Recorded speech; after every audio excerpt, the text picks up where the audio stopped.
I would like to acknowledge the traditional custodians of this land, the Eagleby people, and pay my respects to the elders, past, present, and future, for they hold the memories, tradition, cultures, and hopes of Indigenous Australia. Hello, my name is Charlotte Davis. Today, I would like to discuss the Eagleby Wetlands. My favourite thing to do is to play outside, whether it is soccer, kicking the ball, or just riding my bike.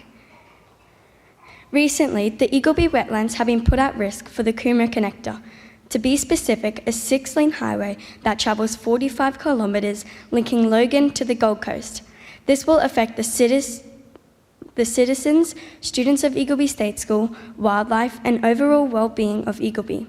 This highway won't only affect the learning students at my school, but the 205 native bird species that call the wetlands home. Did you know that Eagleby's wetland birds make up nearly half of Queensland's bird population? I love birds, and to witness their lives come to an end breaks my heart. The destruction of these ecosystems will result in the release of carbon back into the atmosphere. This will further fuel climate change. It is estimated that 1 billion tonnes of carbons are released annually from the degraded coastal ecosystems. This is more than the emissions of France, UK, and Italy combined. If we don't fight for the Eagleby Wetlands, they will end up just like the Boondall and Grenard Wetlands. Both of those listed wetlands have a highway running through them. Moving on, numerous studies show that places with high rates of traffic and overcrowded streets provide polycystic aromatic hydrocarbons. This class of pollutants that are powered by fossil fuel combustion in the air will eventually lead to a loss and/or severe damage of white matter in your brain. You may think, why is white matter so important to the brain? Well, white matter actually facilitates transferring information to the brain. They also provide insulation for fibers to prevent the brain from short-circuiting, hence why white matter is so important for a child's brain development.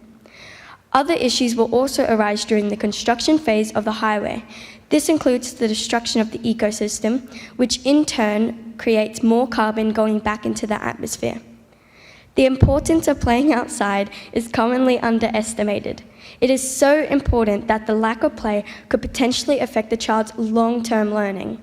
Not only this, but it could result in a stronger tendency to addiction.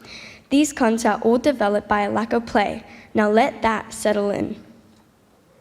If we win the battle and the Coomera Connector route is moved to avoid the Eagleby Wetlands, what more could the Eagleby Wetlands be for kids?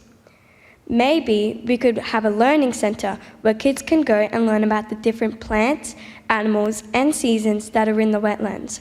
There could be a traditional owners museum and centre that could help educate the community of the wetlands and the part it plays in the ecosystem, alongside with them learning about their ancestors. We could learn how to look after the wetlands the traditional way. If you have learned anything from me, please take a look on the Eagleby Wetlands Facebook page. I urge you to sign the petition up on the board, and I also have flyers that have the link on them. This is so we can help stop the Coomera Connector from destroying the Eagleby Wetlands. I would like to give a huge thanks to the Eagleby Wetlands group, my teachers and principal, my parents, and most importantly, the Child's Voice Committee. Thank you for listening. I hope we can make a change together.